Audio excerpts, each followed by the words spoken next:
جناب chief minister, governor Balochistan, general Bajwa, general Sarfraz, federal ministers اور میری فوج کے جوان، میں سب سے پہلے خراج تحسین پیش کرتا ہوں جن ہیرو سے بھی میں نے ملاقات کی، جنہوں نے دہشت گردوں کو نیوٹرلائز کیا، جنہوں نے باقی لوگوں کی جانیں بچائیں، جو مجھے علم ہوا کہ وہ فیملیز کی طرف جا رہے تھے، تو میں خاص طور پہ آج آپ کو خراج تحسین پیش کرتا ہوں۔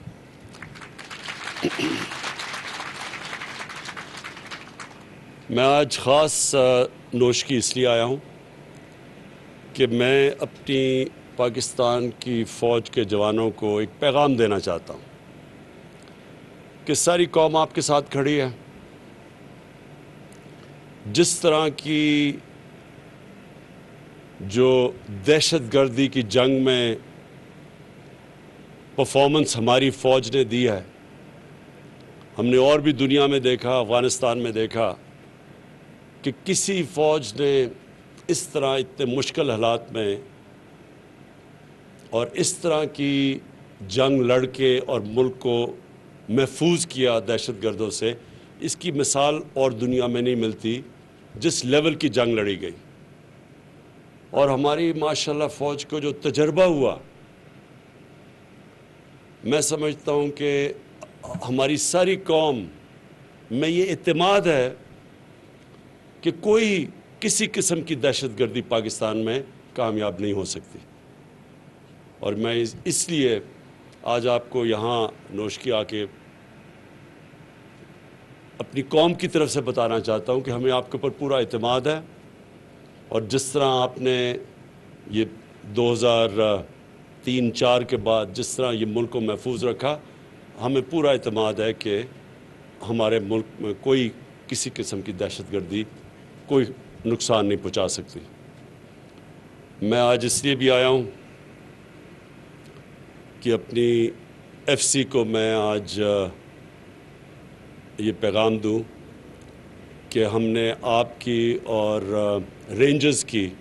تنخواہوں میں 15% ہم نے اب اضافہ کیا۔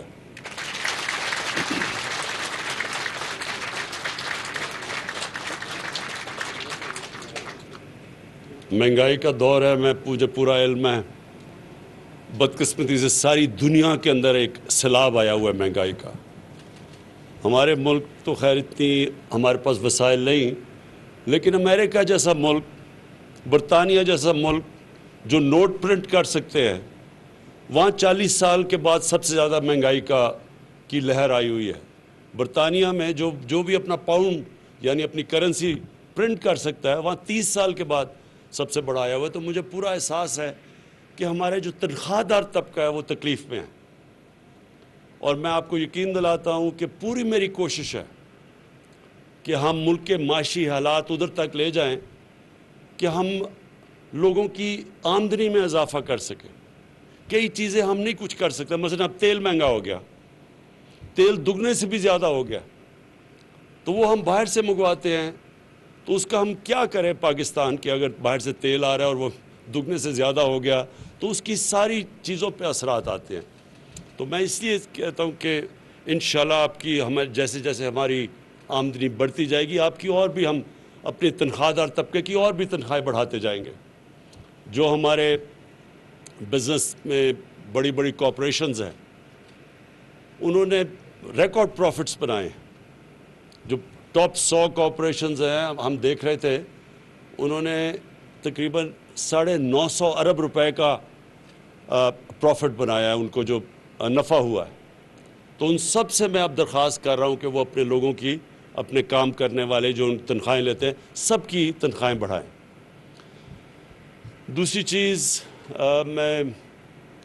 یہاں چیف منسٹر بلوچستان بیٹھے ہیں، میں ان کو اشور کرنا چاہتا ہوں کہ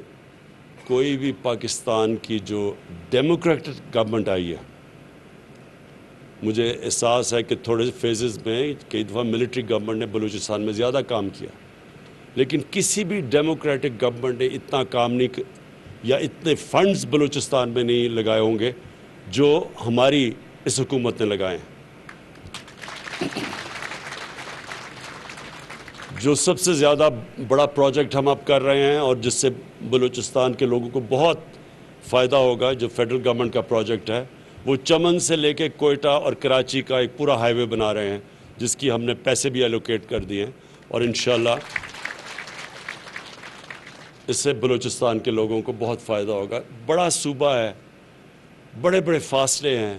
آبادی کم ہے، اس کے اپنے چیلنجز ہیں، لیکن میں پھر سے آپ کو شور کرتا ہوں کہ جیسے جیسے، اور اللہ کا شکر ہے ریکارڈ ٹیکس کلیکشن ہوئی ہے اس باری اور ہوتی جا رہی ہے، جیسے جیسے ہماری آمدنی بڑھتی جائے گی، بلوچستان کے اوپر اور بلوچستان کے لوگوں کے اوپر ہم خاص طور پہ توجہ دے رہے ہیں، کیونکہ وہ پیچھے رہ گئے ہیں، اور جو بھی علاقے پیچھے رہ گئے ہیں، جس طرح ہمارا جو پرانا قبائلی علاقہ تھا وہاں کے لوگ پیچھے رہ گئے ہیں، ان کے لیے بھی ہم پوری کوشش کر رہے ہیں کہ ہماری فنڈنگ جو ہو وہ سارے ان علاقوں پہ جائے، جس طرح گلگت بلتستان ہے وہ پیچھے رہ گیا۔ ان سارے علاقوں کے اوپر ہماری کوشش ہے کہ جیسے جیسے ہماری آمدنی بڑھتی جائے گی ہم ان علاقوں کے اوپر پوری توجہ دیں گے۔ میں آخر میں اپنی قوم کو ایک پیغام دینا چاہتا ہوں، ادھر آ کے نوش کی آ کے اس لیے کہ پھر ہمیں جو یہ دہشت گردی کا جو یہ واقعہ ہوا، یہ ساری اس کا بہت، میں تو چائنا میں تھا جب مجھے اس کی خبر ملی، تو میں نے تبھی فیصلہ کیا کہ آتے ساتھ ہی چائنا سے میں پہلے آ کے نوش کی آؤں گا اور اپنے جوانوں کو بتاؤں گا کہ آپ اکیلے نہیں ہیں، آپ کے ساتھ پوری قوم بھی کھڑی ہے، اور قوم یہ اللہ میں ماننے والے لوگ ہیں۔ ہمارے لیے جب ہم اپنی قوم کے لیے جو بھی اپنی جان دیتا ہے اس کی تو ایک خاص رتبہ ہوتا ہے۔ جب ہم کہتے ہیں اللہ سیدھے راستے پہ لگا، ان کے راستے میں جن کو تو نے نعمتیں بخشیں، تو پیغمبروں کے راستے کے بعد جو بہت بڑا رتبہ ہے وہ شہیدوں کا رتبہ ہے۔ تو مسلمانوں کے لیے تو یہ بہت بڑا اعزاز ہوتا ہے کہ جب اپنی قوم کے لیے کوئی بھی اپنی سب سے بڑی قربانی اپنی جب جان کی دیتا ہے، لیکن یہ بھی آپ کو احساس ہونا چاہیے کہ قوم بھی آپ کے ساتھ کھڑی ہے، اور سارے لوگوں نے مجھے جب ادھر بھی تھا مجھے میسیجز ایک دم آئیں کہ کس طرح دلیری سے دہشت گردی کا مقابلہ کیا، اور میں چیف منسٹر صاحب آپ کو بھی یہ کہنا چاہتا ہوں کہ ہم انشاءاللہ یہاں ڈیولپمنٹ اتنی کر دیں گے بلوچستان میں آنے والے دنوں میں کہ یہ جو لوگ اس کو استعمال کرتے ہیں، اور ہم سب کو پتہ ہے کہ یہ خود نہیں کر رہے، ان کے پیچھے باہر وہ قوتیں ہیں جو چاہتی ہیں کہ پاکستان کے ٹکڑے ہوں، تو یہ پیچھے سے بھی فنڈنگ ہے اس کے لیے۔ تو انشاءاللہ ہم ان کے اپنے بلوچستان کی عوام کے لیے وہ کام کر جائیں گے کہ یہ جو بھی کوشش ان کی جو ہے کہ لوگوں کو اکسائیں اور ان کو حکومت کے خلاف اور اپنی سیکیورٹی فورسز کے خلاف کھڑے کریں، انشاءاللہ وہ کام اتنا ہو جائے گا کہ ان دہشت گردوں کی کوئی بات نہیں سنے گا، نہ ہی یہ جو باہر ہمارے دشمن بیٹھے ہوئے ہیں ملک کے اندر انتشار پھیلانے کے لیے، ان کے لیے بھی کوئی سننے والی ان کی بات نہیں ہوگا۔ میں ابھی چائنا سے آیا اور میں آخری بات کہتا ہوں کہ جو سی پیک ہے، سی پیک کا جو پہلا دور تھا وہ تو سیدھا تھا کنیکٹیوٹی کہ سڑک بنے اور پاور سٹیشنز تھے۔ اب جو ہم ان سے سمجھوتا کر کے آئے ہیں، اور اس طرح پریزیڈنٹ شی نے خود اس کے اوپر پوری طرح ہمیں ایشورٹی دی ہے کہ جو اگلا اب فیز ہے اس میں سب سے زیادہ بلوچستان کو اب فائدہ ہوگا، کیونکہ اب وہ فیز ہے انڈسٹریلائزیشن کا۔ ملک کی دولت میں اضافہ تب ہوتا ہے جب انڈسٹریلائزیشن ہو۔ ابھی تک پاکستان میں آج سے 50 سال پہلے جو بڑی تیزی سے انڈسٹریلائز ہو رہا تھا پاکستان، بدقسمتی سے وہ پیچھے رہ گئے، ہم ٹریڈنگ ملک بن گیا۔ اب جو انڈسٹریلائزیشن کی طرف ہم جا رہے ہیں، اسپیشل اکنامک زونز، اب یہ جو اگلا فیز سی پیک ہے وہ انڈسٹریلائزیشن کا ہے۔ وہ جو دنیا ٹیکنالوجی کی طرف، انفارمیشن ٹیکنالوجی کی طرف تیزی سے آگے جا رہی ہے، اب وہ انفارمیشن ٹیکنالوجی کا ہے۔ اور پھر جو چائنا ہماری پوری مدد کر رہا ہے اب زراعت کے اندر، ایگریکلچر کے اندر، اگر جو پروڈکٹیوٹی یعنی جو وہ پیداوار لیتے ہیں اپنے ملک میں، اگر ہم اب یہ سوچیں کہ وہ 2-3 گنا زیادہ ان کی پیداوار ہوتی ہے، ہم اگر اپنی پیداوار آدھی بھی بڑھا دیں تو آپ یہ سوچیں کہ پاکستان اناج ایکسپورٹ کرنے والا ملک بن جائے گا۔ تو وہ اب ہم اس فیز پہ چلے گئے ہیں کہ وہ اب ہم سی پیک جو فیز 2 ہے، اس میں technology transfer, information technology, industrialization, اور سب سے بڑی بات جو زراعت جس کے اوپر ہمارا اکثریت ہمارے ملک رہتی ہے، تو اب اس کے اوپر ہم اس کی پروڈکٹیوٹی بڑھانے کے لیے اب ہمارے وہ سی پیک فیز 2 کے اوپر ہم چلے گئے ہیں۔ میں پھر سے اپنے جوانوں کو آپ کی جو دلیری ہے، جو میرے وہ 4 ہیرو کھڑے ہوئے ہیں، ان کو اپنی ساری قوم کی طرف سے پھر سے خراج تحسین پیش کرتا ہوں۔